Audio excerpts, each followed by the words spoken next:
नमस्कार दोस्तों, स्वागत है आपका आज के मुख्य समाचार में, जिसमें सबसे पहली और बड़ी खबर में आपको बताएंगे कि संसद में भाजपा की बजी बैंड, महंगाई पर घिरी मोदी सरकार। अविश्वास प्रस्ताव के बहाने संसद में सुप्रिया सुले और डिंपल यादव ने सुनाई खरी खोटी। क्या है पूरी खबर, जरूर बताएंगे दोस्तों। इसी के साथ दूसरी खबर में जिक्र होगा कि अविश्वास प्रस्ताव पर बोले गौरव गोगोई, तोड़ना चाहते हैं मणिपुर पर पीएम मोदी का मौन व्रत।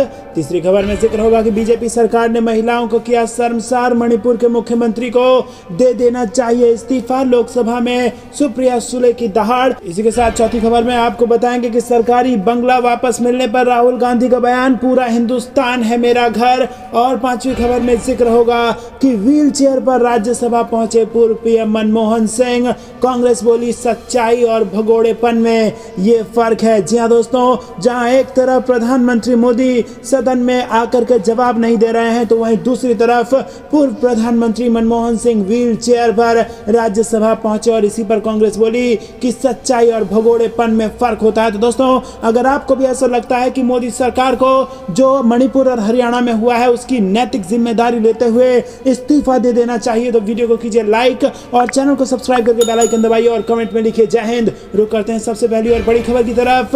महंगाई पर घिरी मोदी सरकार, अविश्वास प्रस्ताव पर संसद में सुप्रिया सुले और डिंपल यादव ने सुनाई खड़ी खोटी। जी हाँ दोस्तों, आपको बता दें कि लोकसभा में मोदी सरकार के खिलाफ विपक्ष के अविश्वास प्रस्ताव पर चर्चा चल रही है। अविश्वास प्रस्ताव मणिपुर में हिंसा रोकने में केंद्र सरकार की नाकामी के बाद विपक्ष लेकर आया है और अविश्वास प्रस्ताव में विपक्षी दलों के नेताओं ने बढ़ती महंगाई को लेकर जमकर मोदी सरकार को खरी खोटी सुना दी है। महिला सांसद एनसीपी की सुप्रिया सुले और समाजवादी पार्टी की डिंपल यादव ने चर्चा के दौरान कमरतोड़ महंगाई का मुद्दा सदन में उठाया है। मोदी सरकार की 9 साल की उपलब्धियां गिनाने पर कटाक्ष करते हुए सुप्रिया सुले ने कहा कि इनकी 9 साल के शासन में महंगाई आसमान छू रही है। उन्होंने तंज कसते हुए कहा कि ये वही लोग हैं जो बहुत हुई महंगाई की मार का ताना दे रहे थे। महंगी रसोई गैस का असर कर्नाटक विधानसभा चुनाव में नजर आ गया।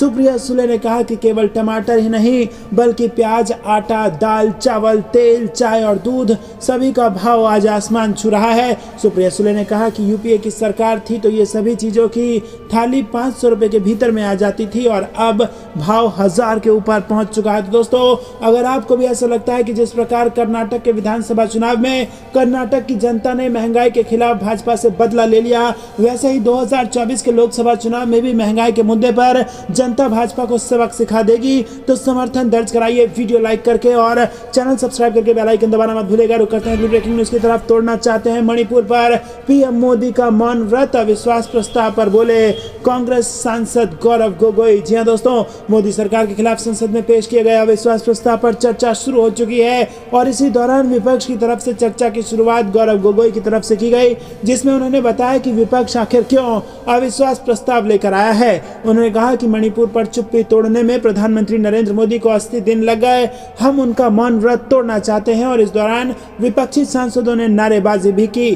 कांग्रेस सांसद गौरव गोगोई ने प्रस्ताव पेश करते हुए कहा कि क्या हम बताएं कि स्पीकर के दफ्तर के अंदर प्रधानमंत्री ने क्या क्या कहा। इस पर अमित शाह ने कहा कि हाँ, आपको बताना चाहिए और इस दौरान अधीर रंजन चौधरी समेत तमाम विपक्षी सांसद खड़े नजर आए। रुक करते हैं ब्रेकिंग न्यूज की तरफ। बीजेपी सरकार ने महिलाओं को किया शर्मसार, मणिपुर के मुख्यमंत्री को दे देना चाहिए इस्तीफा, लोकसभा में सुप्रिया सुले का बयान। तो दोस्तों, अगर आपको भी ऐसा लगता है कि मणिपुर के मुख्यमंत्री एन बीरेन सिंह को इस्तीफा दे देना चाहिए, तो लाइक करके समर्थन दर्ज कराइए। आपको बता दें कि मणिपुर में महिलाओं के खिलाफ अपराधों को लेकर लोकसभा में बहस जारी है और इसी बीच राष्ट्रवादी कांग्रेस पार्टी की नेता सुप्रिया सुले ने भारतीय जनता पार्टी पर निशाना साधा और कहा कि प्रधानमंत्री नरेंद्र मोदी के नेतृत्व वाली पार्टी ने महिलाओं को शर्मसार किया है।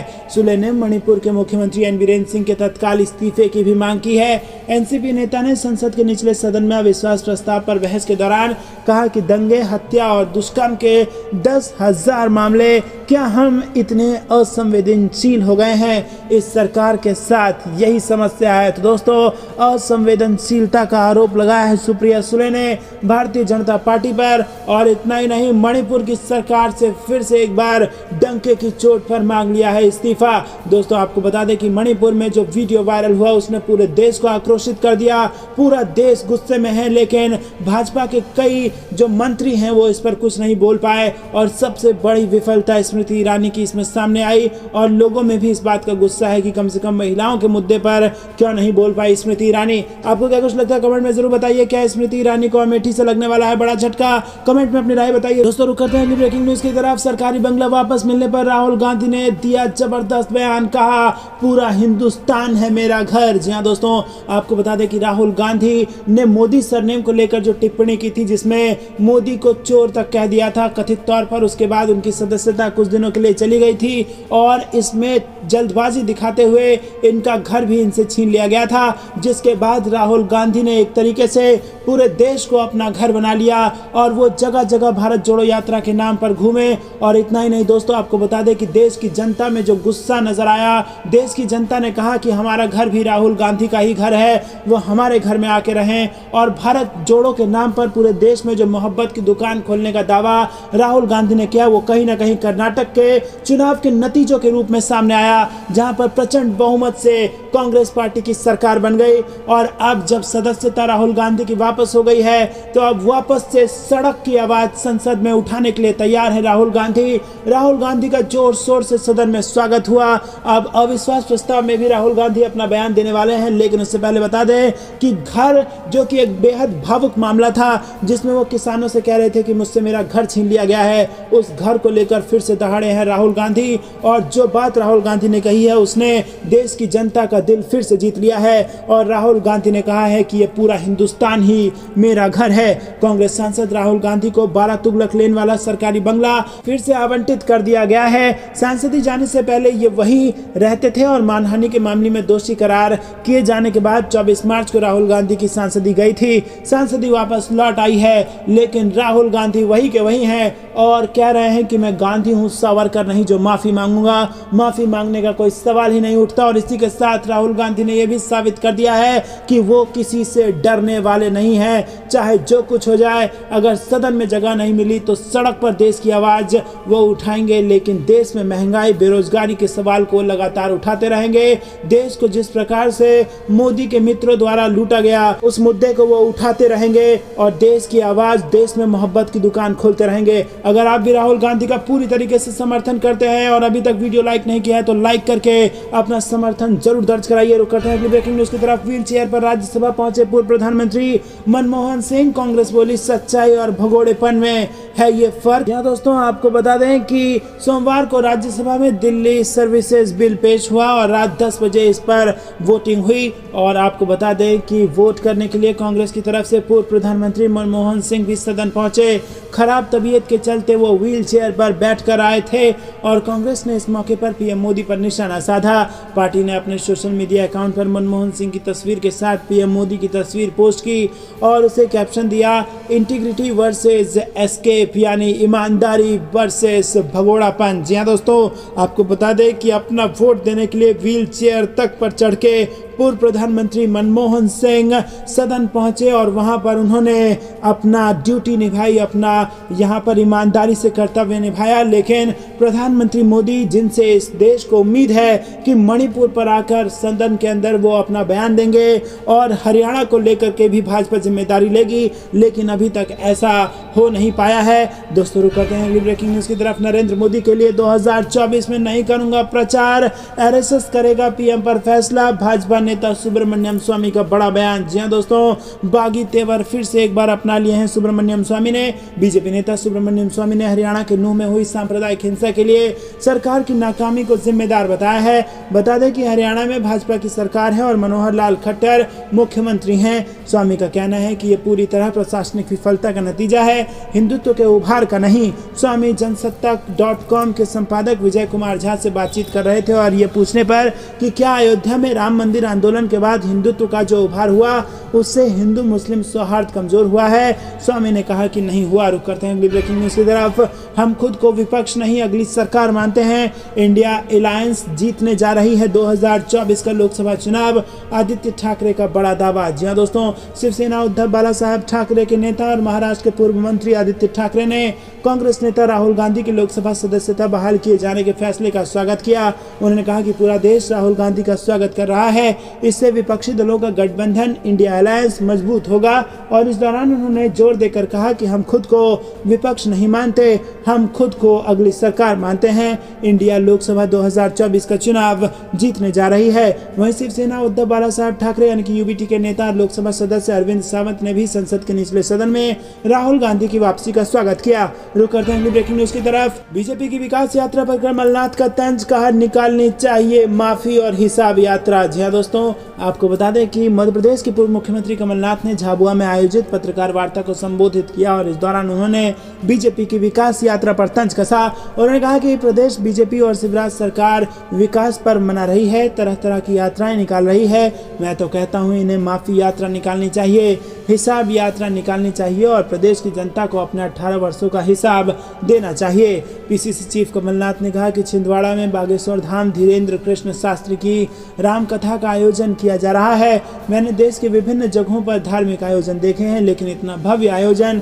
जिसमें लगभग 8 लाख भक्तों ने कथा का पुण्य लाभ लिया हो, ऐसा कार्यक्रम कभी नहीं देखा। रुक करते हैं ब्रेकिंग न्यूज की तरफ। लोकसभा चुनाव से बड़ी खबर, एमके स्टालिन का बड़ा बयान, कहा 2024 के बाद देश में लोकतंत्र बचेगा या नहीं। जी हाँ दोस्तों, वर्तमान में देश में हो रही घटनाओं को देखते हुए आज आम नागरिक सहित नेताओं के मन में भी कई सवाल खड़े हो रहे हैं। ऐसे में अब तमिलनाडु के मुख्यमंत्री एमके स्टालिन ने 2024 लोकसभा चुनाव को लेकर बड़ा बयान दिया है। मुख्यमंत्री एमके स्टालिन ने कहा है कि 2024 का लोकसभा चुनाव तय करेगा कि देश में लोकतंत्र बचेगा या नहीं। गौरतलब है कि एमके स्टालिन पूर्व मुख्यमंत्री दिवंगत एम करुणानिधि की 5वीं पुण्यतिथि के मौके पर चेन्नई में आयोजित एक कार्यक्रम में बोल रहे थे। रुक करते हैं ब्रेकिंग न्यूज की तरफ। इस सरकार के 9 साल में गिराई गई 9 राज्यों की सरकार, केंद्र पर सुप्रिया सुले का वार। जी हाँ दोस्तों, लोकसभा में मंगलवार को मणिपुर के मुद्दे पर अविश्वास प्रस्ताव पर चर्चा के दौरान महाराष्ट्र के बारामती से राष्ट्रवादी कांग्रेस पार्टी की सांसद सुप्रिया सुले ने सरकार पर जमकर हमला बोला।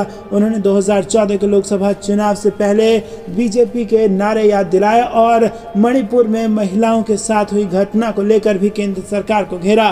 सुप्रिया सुले ने मणिपुर की घटना को लेकर कहा कि ये उनके और हमारे बीच की बात नहीं है, ये महिलाओं की डिग्निटी की बात है। उन्होंने कहा कि वो किसी की बहन, किसी की बेटी, किसी की पत्नी है, किसी की इज्जत उछालोगे तो सरकार चुप रहेगी क्या। इस पर ट्रेजरी बेंच की ओर से राजस्थान में महिलाओं के साथ आपराधिक घटनाओं को लेकर किसी सदस्य ने कुछ कहा और जवाब में सुप्रिया सुले ने कहा कि राजस्थान हो या महाराष्ट्र हो, वो देश की बेटी हैं। दोस्तों करते हैं अगली ब्रेकिंग न्यूज की तरफ। हरियाणा के कांग्रेस नेताओं संग राहुल गांधी की बैठक, लोकसभा चुनाव की तैयारियों पर हुई चर्चा। जी दोस्तों, कांग्रेस अध्यक्ष मल्लिकार्जुन खड़गे और पूर्व अध्यक्ष राहुल गांधी ने सोमवार को पार्टी के हरियाणा इकाई के वरिष्ठ नेताओं के साथ बैठक की, जिसमें अगले लोकसभा चुनाव की तैयारियों को लेकर चर्चा की गई। पार्टी मुख्यालय में हुई इस बैठक में खड़गे और राहुल गांधी के अलावा कांग्रेस के संगठन महासचिव केसी वेणुगोपाल, पूर्व मुख्यमंत्री भूपेंद्र सिंह हुड्डा, प्रदेश प्रभारी दीपक बाबरिया और प्रदेश कांग्रेस कमेटी के अध्यक्ष शामिल थे। रुक करते हैं अगली ब्रेकिंग न्यूज की तरफ। जम्मू कश्मीर में फिर मजबूत हो रही है कांग्रेस,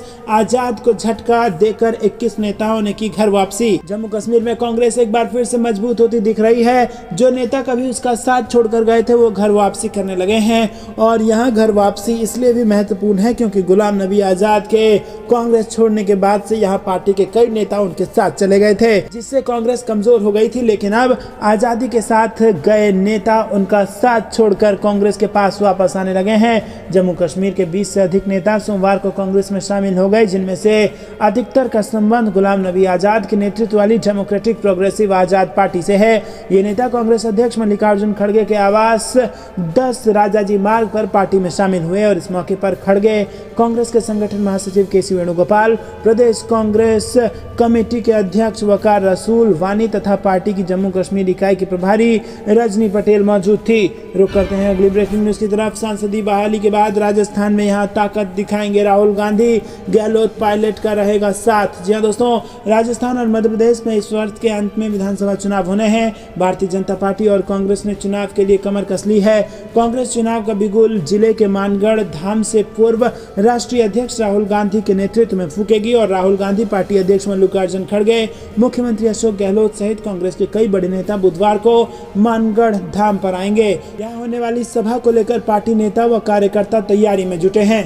रुक करते हैं अगली ब्रेकिंग न्यूज की तरफ। सीएम बघेल ने वित्त मंत्री निर्मला सीतारमण को लिखा पत्र, 12% जीएसटी का उठा दिया मुद्दा। जी हां दोस्तों, सीएम भूपेश बघेल ने केंद्रीय वित्त मंत्री निर्मला सीतारमण को पत्र लिखा है। सीएम ने वित्त मंत्री से जीएसटी के अतिरिक्त भार से छात्रों को मुक्त करने का अनुरोध किया है। पत्र में सीएम ने जीएसटी अग्रिम निर्णय प्राधिकरण के हालिया आदेश का मुद्दा उठाया है। दोस्तों, सीएम ने पत्र में लिखा है कि गरीबों, निम्न मध्य वर्ग के पालकों पर जीएसटी का अतिरिक्त भार पड़ रहा है। रुक करते हैं अगली ब्रेकिंग न्यूज की तरफ। केरल विधानसभा में यूसीसी के खिलाफ सर्वसम्मति से प्रस्ताव पास। सीएम ने कहा केंद्र ने जल्दबाजी में उठाया ये कदम। जी हां दोस्तों, आपको बता दें कि केरल के मुख्यमंत्री पिनराई विजयन ने मंगलवार को विधानसभा में केंद्र सरकार की देश में समान नागरिक संहिता लागू करने की योजना के खिलाफ एक प्रस्ताव पेश किया है, जो सर्वसम्मति से पारित हो गया। कांग्रेस के नेतृत्व वाले विपक्षी संयुक्त लोकतांत्रिक मोर्चा ने राज्य सरकार के इस कदम का स्वागत किया और साथ ही यूडीएफ के मुख्यमंत्री के प्रस्ताव पेश किए जाने के बाद यूसीसी में कई संशोधनों और बदलावों का सुझाव भी दिया। रुक करते हैं अगली ब्रेकिंग न्यूज की तरफ। लोकसभा की कार्रवाई स्थगित, 11 बजे फिर शुरू होगी अविश्वास प्रस्ताव पर चर्चा। जी हां दोस्तों, बीजेपी ने मंगलवार को कांग्रेस समेत विपक्षी दलों पर आरोप लगाया कि वो ऐसे प्रधानमंत्री के खिलाफ अविश्वास प्रस्ताव लाए हैं जो गरीब परिवारों से आते हैं और जिन्होंने गरीब जनता को मकान, शौचालय और पीने का पानी उपलब्ध कराया। लोकसभा में कांग्रेस के गौरव गोगोई द्वारा सरकार के खिलाफ लाए गए अविश्वास प्रस्ताव पर चर्चा में भाग लेते हुए बीजेपी एमपी निशिकांत दुबे ने कहा कि आज यह अविश्वास प्रस्ताव एक गरीब के बेटे के खिलाफ लाया गया है। दोस्तों, रुक करते हैं अगली ब्रेकिंग न्यूज की तरफ। यूपी, बंगाल, केरल और झारखंड समेत 6 राज्यों की 7 विधानसभा सीटों पर उपचुनाव की घोषणा, 5 सितंबर को वोटिंग। जी हां दोस्तों, देश के 6 राज्यों की 7 विधानसभा सीटों पर 5 सितंबर को उपचुनाव होगा। इसके परिणाम 8 सितंबर को आएंगे और इसमें यूपी, पश्चिम बंगाल, केरल, झारखंड और उत्तराखंड की एक सीट और त्रिपुरा की 2 सीटें हैं। चुनाव आयोग ने बताया कि यूपी की घोसी, उत्तराखंड की बागेश्वर, बंगाल की धूपगुड़ी और झारखंड की डुमरी समेत कुछ सीटों पर वोट डाले जाएंगे। इलेक्शन कमीशन ने बताया कि डुमरी सीट पर उपचुनाव जगन्नाथ महतो की मौत के कारण हो रहा है। दोस्तों, रुक करते हैं अगली ब्रेकिंग न्यूज की तरफ। अविश्वास प्रस्ताव पर लोकसभा में बहस, कांग्रेस ने पीएम मोदी से पूछे 3 सवाल। जी हां दोस्तों, आपको बता दें कि पीएम मोदी से इंडिया के 3 सवाल। पहला कि पीएम मोदी आज तक मणिपुर क्यों नहीं गए।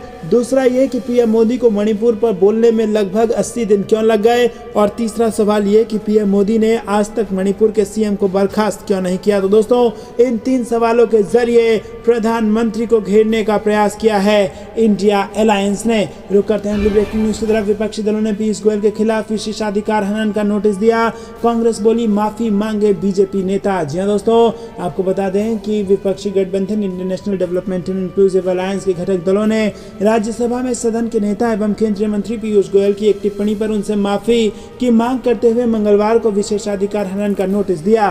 कांग्रेस महासचिव और उच्च सदन में पार्टी के मुख्य सचेतक जयराम रमेश ने ये जानकारी दी। रमेश ने कहा कि सदन के नेता गोयल ने विपक्षी को देशद्रोह कहकर संबोधित किया और इसके लिए उनकी माफी से कम कुछ भी स्वीकार्य नहीं है। कांग्रेस नेता ने ट्वीट किया कि आज दोपहर 1 बजे राज्यसभा में इंडिया के घटक दलों के नेताओं ने सदन के नेता पीयूष गोयल के खिलाफ विशेषाधिकार हनन का प्रस्ताव दिया क्योंकि उन्होंने विपक्ष को देशद्रोही कहकर संबोधित किया। रुक करते हैं अगली ब्रेकिंग न्यूज की तरफ। गुरुग्राम में नहीं थम रहे हैं उपद्रवी, मीट शॉप पर पत्थर फेंके, डंडों से की तोड़फोड़। जी हां दोस्तों, आपको बता दें कि गुड़गांव में हिंसक घटना नहीं थम रही है। सोमवार रात को मीट शॉप पर पत्थर फेंके गए और डंडों से तोड़फोड़ की गई।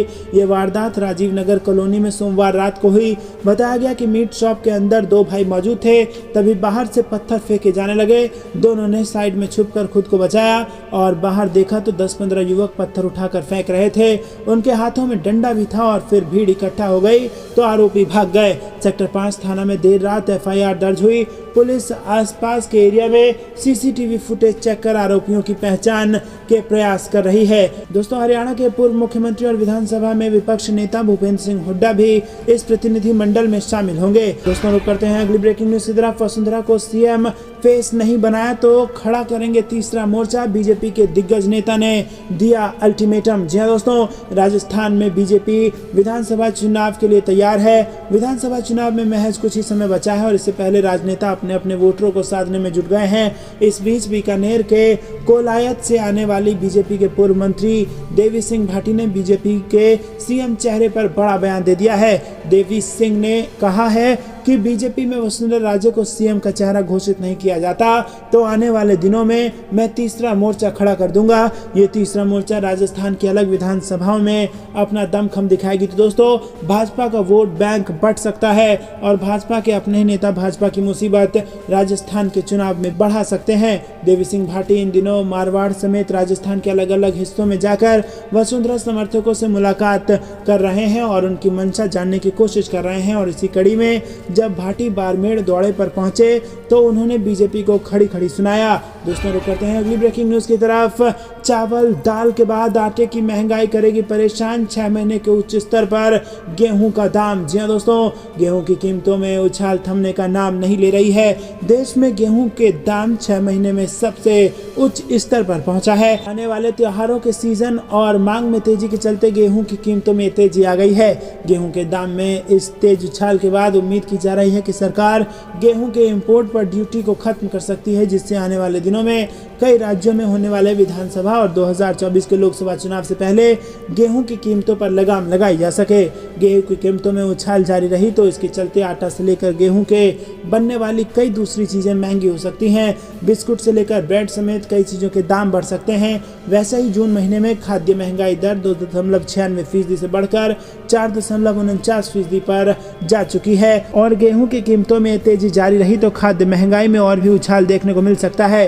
रॉयटर्स की रिपोर्ट्स के मुताबिक एक ट्रेडर ने बताया कि गेहूं उत्पादन करने वाली प्रमुख राज्यों में किसानों की ओर आने वाली सप्लाई ठप हो चुकी है। आटा मिल गेहूं के पर्याप्त स्टॉक नहीं खरीद पा रही है। मध्य प्रदेश के इंदौर में गेहूं के दामों में 1.5% का उछाल आया है और ये 25,446 रुपए प्रति मैट्रिक टन पर जा पहुंची है, जो 10 फरवरी 2023 के बाद सबसे अधिक है। पिछले 4 महीनों में गेहूं की कीमतों में 18% की तेजी आई है। तो दोस्तों, ये थी दिन भर की सारी जरूरी और बड़ी खबरें और अंत तक बने रहने के लिए बहुत बहुत धन्यवाद। जाने से पहले वीडियो को लाइक करना मत भूलिएगा, चैनल को सब्सक्राइब करिएगा ताकि रोज की खबरें आप तक पहुंचे सबसे तेज, और बेल आइकन को दबाकर कमेंट में लिखिएगा जय हिंद। आज के लिए इतना ही। जय हिंद, जय भारत।